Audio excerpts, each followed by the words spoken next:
Hey, what's going on, everybody? This Hard Body Anthony. You are tuning in to the greatest show on YouTube. Thanks for tuning in. If you like this video, share this video with somebody that may need it. Like it and hit the notification bell for updates and new videos. Let's get into this. My topic of the video today is let your darkness be covered by the light within you. And we all know that, when it comes to ourselves, we have a light within us. I know you have seen that. If you don't know anything about the light within you, then uh, have you ever went around somebody was down, somebody that couldn't try to figure something out, and you gave them a good word of advice, and then all of a sudden they were just like, yeah, man, I feel bad about the situation. And it don't have to be in those words in that context, but and nonetheless, you let your light shine, right? And they have been addicted in some kind of way by you transferring that energy. You be giving them that light, you know what I mean? And everybody have a light within them, and that's a God-given light.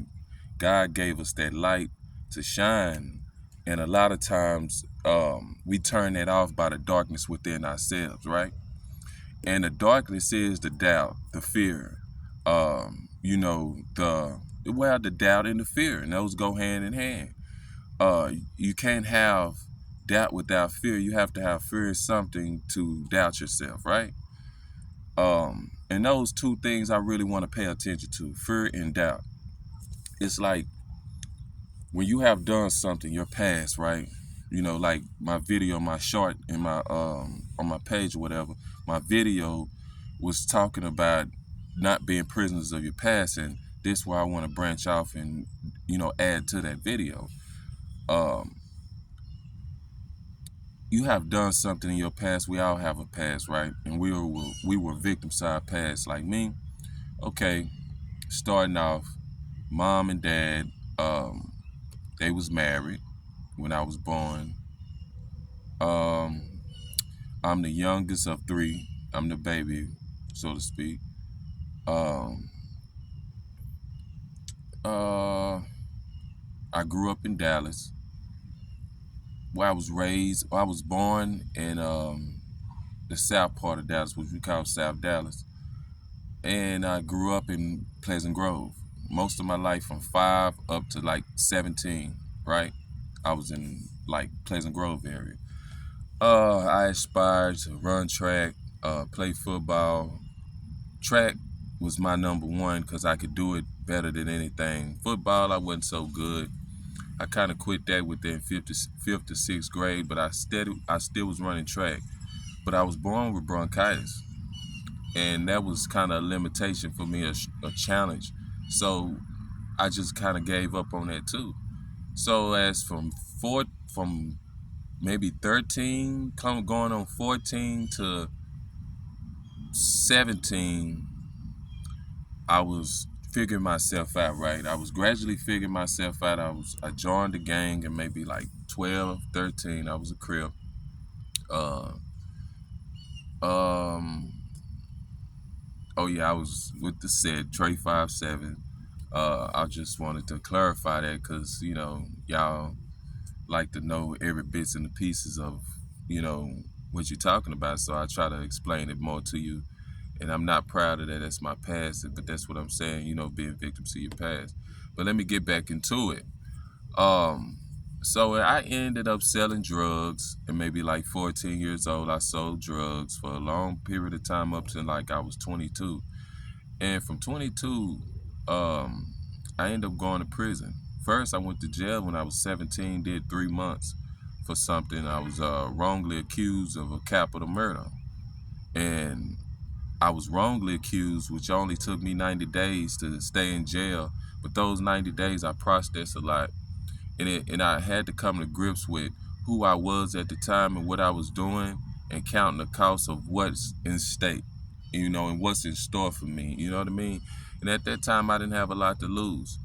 But uh, going back, I want to retrack. I went to Job Corps at like 17, and I stayed there probably like 3 months. And then from Job Corps, they picked me up and locked me up or whatever from 17 in 3 months. Then I end up going back to jail. Back and forth, I went to jail, but this time was pivotal because I ended up going to prison after the jail sentence. I stayed in county year, 1 year, which is Lou Sterrick down here. You stay a year. Within that year, they offered me 20 because I started out with possession of a controlled substance and aggravated assault with a deadly weapon, which I actually, went through that process of catching that case. So I ended up doing prison time. I went through that phase. I had a year already good in the county, so that adds on to the prison time. So I really just had 4 more years to do in prison. So I ended up going through that phase, and make a long story short, I ended up getting out. And a big thing of me is like music was always a part of me because my dad was a singer. His name was Hollywood, and he had a group, Hollywood and the Stars. He was actually planning on me being like Giorgio. I thought it was real lame, so I just kind of played it off or whatever. And so, music was in my bones, and I didn't really, see myself doing music until later on, like I was a teenager or whatever, maybe about 15 at the youngest. Maybe when I really just started writing down and knowing my bars and stuff. But all that, I got out of prison, I would try to do this and try to do this. I sold what I was doing, and I was selling T-shirts, had different logos, but I didn't have my logo. So I ended up doing that, and I was at the age of 27 when I got out of prison.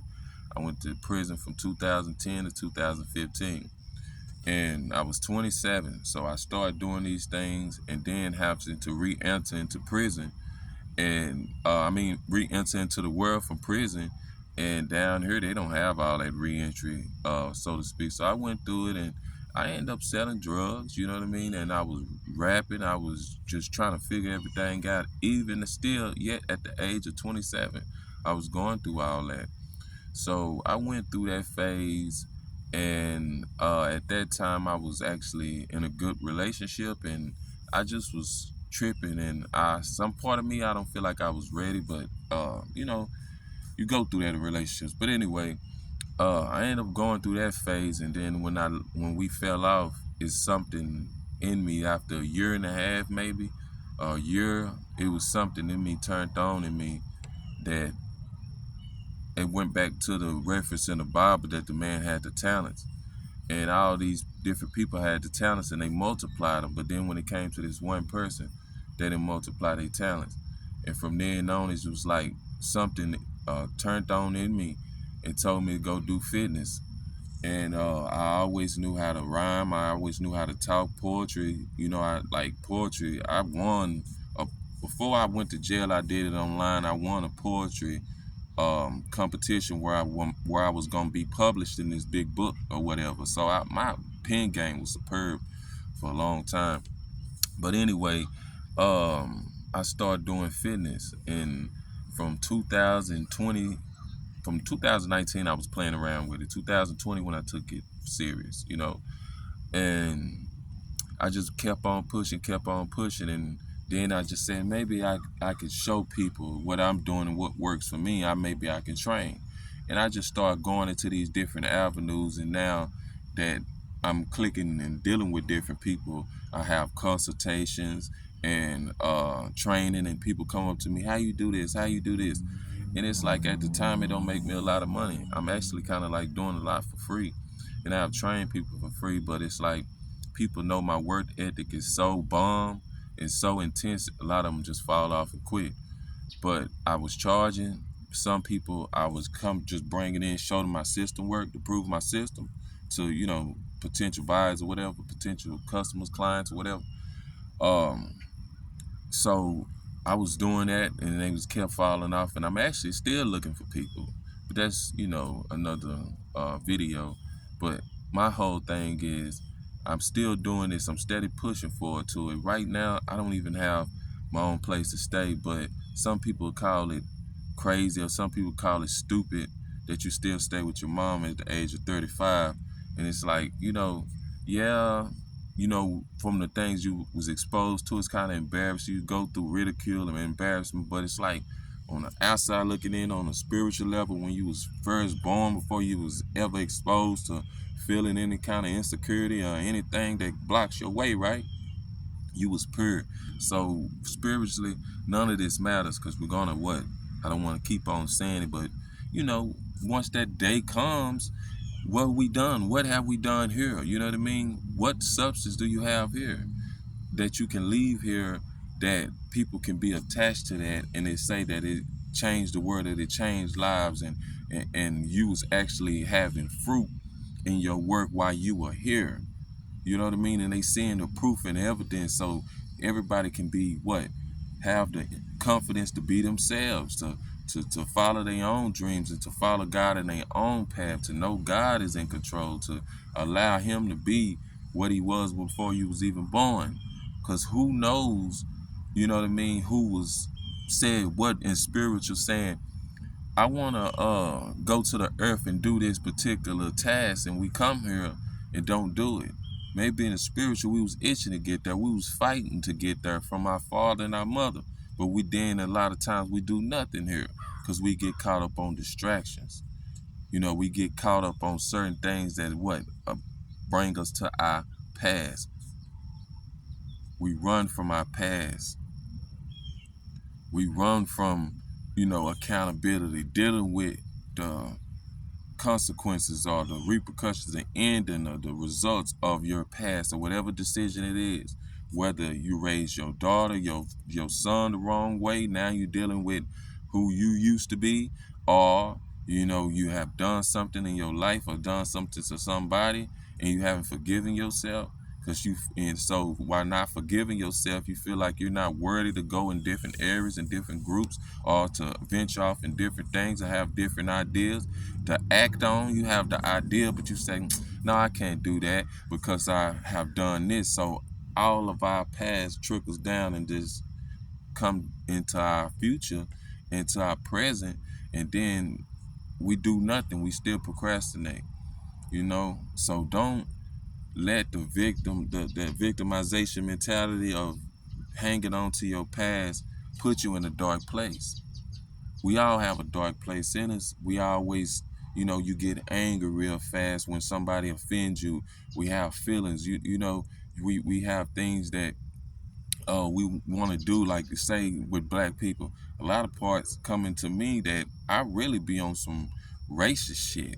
I really be on some, you know, if that's how they feel about us, that's how I feel about them. But then not realizing it's just wasting my time. So the past is the past. But today I'm going on for what I know, and that's for me. And that's for me and mine and for y'all.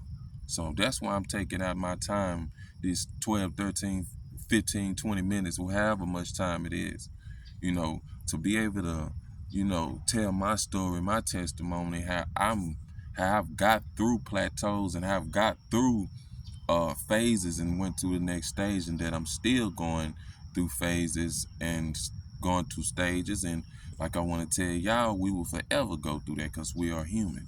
No matter how high we get up in the ladder, that we will still have problems. But the thing is, we want comfort, we want peace in our life while we getting what we getting, what we having, what we having. We want to be in a peaceful mind state and live peacefully. So the way you can do that is let your light shine through the darkness. Let your darkness be covered by the light. Allow it. Allow the light. You know, when somebody try to offend you or want to fight you or talk to you crazy or say something out of character, out your name, you saying, boom, I should act on that. But then, you know, you could just say, you know what? Those words did not hurt me. Those words did not affect me eating or not, or sleeping or getting my, you know, drinking water or whatever. You know what I mean? It's not affecting my money flow. So my feelings about something, does they really matter? Do they really matter at that time? You can walk away, then in your mind you say, what? I'm a victim of my past again because I think he punked me. So it's in our culture a lot of times to stand up for what you believe in and go and fight, but then you fight this person, knock him out, hit his head, then he die. Or, you know, worst case scenario, he pull out a gun and shoot you. You get your life took only for 5 seconds. 5 seconds of a potential thought to just say, you know what? It doesn't matter because it doesn't affect my personal life. It don't affect my well-being. It don't affect my livelihood. It don't affect if my daughter go to college or not. You know what I mean? I have a 13-year-old daughter. Me, personally, I have a 13-year-old daughter that I have to attend to. So you think that somebody that's 5 seconds of however they feel trying to project it on me and make me think that what they think I am and how they feel that I am, that I have to act out of my character and my normal way of being to do what the fuck they want me to do? It don't matter. So you gotta let your light shine through the darkness and allow your darkness be covered by the light within you.